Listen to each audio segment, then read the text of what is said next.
Hi guys, my name is Noni Matikela. Welcome to my YouTube channel. So today let's talk about some of the things that General Leshabane has exposed about Constable Zungu inside the courtroom of Shadrata Mokgatleng. So one of the other issues that he mentioned that we're going to talk about in this video is that, Constable Zungu mentioned something, in fact, the evidence of General Shabane raised a serious question about Constable Zungu's firearm claims. Zungu allegedly spoke about a firearm linked to murder, but no SEPS 13 number was located, no firearm was found in Sibia's possessions, and even the general admitted he was worried. This is where reliability becomes the battlefield for Uzungu and his stories that he created. Now, the situation is about he claimed that there was a gun and this gun was linked with the Senzo Meyiwa murder. That is why we are black. This man, which is Constable Zungu, oh my God. Now, this moment in court, this is where a case doesn't explode loudly. It quietly falls apart. No shouting, no drama, just one simple question. And suddenly everything, where is the firearm that Zungu referred to? And suddenly everything starts shaking because in the Senzo Meyiwa murder trial, that firearm is everything. Because now we are hearing about another firearm, whereas there's a 9mm that was tested here and was said to be the one that shot and killed Senzo Meyiwa. Yet, General Shabane is coming with another story from Constable Zungu now, saying that Constable Zungu told him that there was a firearm, but he did not say what type of firearm was it that killed and that shot and killed Senzo Meyiwa. And that firearm was based in KZN, and the shooter was no other than accused number one, which is who's this man? It was accused number one, who is Muzi Sibia, and now we are so shocked because that is not the story that we know from that courtroom of Judge Ratatina. We know something else in that courtroom. We are shocked, and on top of that, the story that we've been fed when it comes to the firearm was that accused number three is the one that shot and killed Senzo. Now, Zungu is the one that told Shabane that accused number one is the one that was inside the house and shot and killed Senzo. But Tina will remember very well that accused number one was outside and was a watcher. Yo, Aisana Uzungu was Senza in South Africa.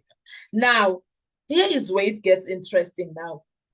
The man who was supposed to bring the truth may have brought nothing but a story. And let's rewind. Constable Zungu makes a serious claim. He says there is a firearm. It was linked to a murder. It was even seen in possession of Muzi Sibia. And not just that, he allegedly tells the general, this is the firearm used to kill Senzo Meyiwa.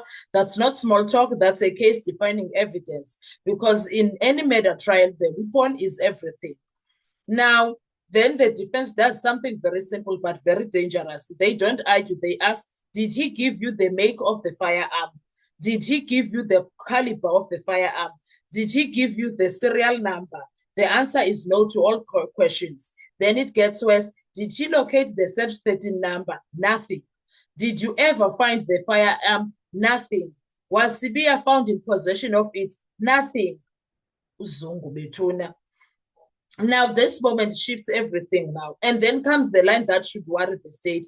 The general admits, I was worried because we went to where the firearm was supposed to be and there was no firearm. Now, let that sink in. No firearm, no record, no confirmation, but still, I believed him. This is where the case gets dangerous because the courts don't convict based on belief. They convict based on evidence, corroboration, chain of custody, and right now, the chain is broken. Let's be clear, no SEPS 13 entry, no physical firearm, no description, no recovery, no independent verification. That's not evidence, that's a narrative. And this is Zungu telling the general all of this now. And here is where it gets deeper. Even when defending Zungu, you can't help him, even if you try to defend him. You can't. Because you sit and think, what got into him? Why was he busy doing that? Because now they generally exposes some of the weaknesses. He spoke openly. So General says to the court, Zungu spoke so openly, so I believe I trusted him. But in law, those things you can't trust them. So I suppose that is why General Yena was like, this young man is a liar. He's an information peddler, and stayed away from him. Now, the court is left with serious question. If Zungu cannot describe the firearm, cannot produce the SEPS 13, cannot link the possession, cannot show where it is, then exactly what must be relied on. That is why now I say ugeneral yena waphuma kwindaba kaZungu because wampopola ukuthi uyingozi. Now ugeneral also tells us ukuthi uZungu lied to him, and ugeneral repeatedly says in that courtroom uZungu is a liar, and he also repeatedly says that uZungu is misleading the court, and ugeneral also says that uZungu misinformed him. And Yena, Uzungu is the one that went to General. And by the look of things, it looks like someone was trying to set up General. I'm not quite sure why is that, because Uzungu again runs to General and says, hey, Ukininda wants me to write a statement about you that is false regarding taxi violence issues. Guys, what kind of an animal is Sizwe Zungu? Because clearly he can't be human. What kind of a person is that, guys? The things that they say he did, is there someone who can do that? No, man. That's why I'm like, no, it can't be. This young man, Skhumbuzo Zungu. Yo, and mind you, General is an old person, and Uzungu lies to such people, guys. Why? What was the drive behind Zungu going to General Ishebane to go and feed him with this information? And thank God General was wise. Let me put it that way. He got wise because he was like, no, man. I gave him a chance. I gave him a second opportunity, and still, from both opportunities, nothing came out of it. No, man. No, man. No. Something is very off here. So, generally, now when he noticed that something was very off, he backed off. He removed himself from the entire situation, and he went as far as telling Baloyi and others that, hey, be careful of this young man.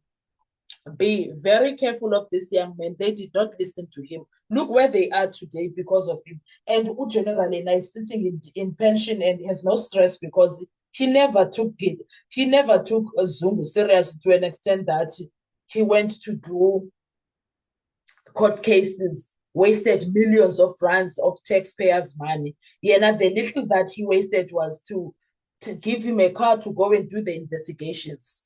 Other than that, he did not take it too far. He quickly saw something is very wrong here. What about the others? Why didn't they see that there was something wrong with this young man?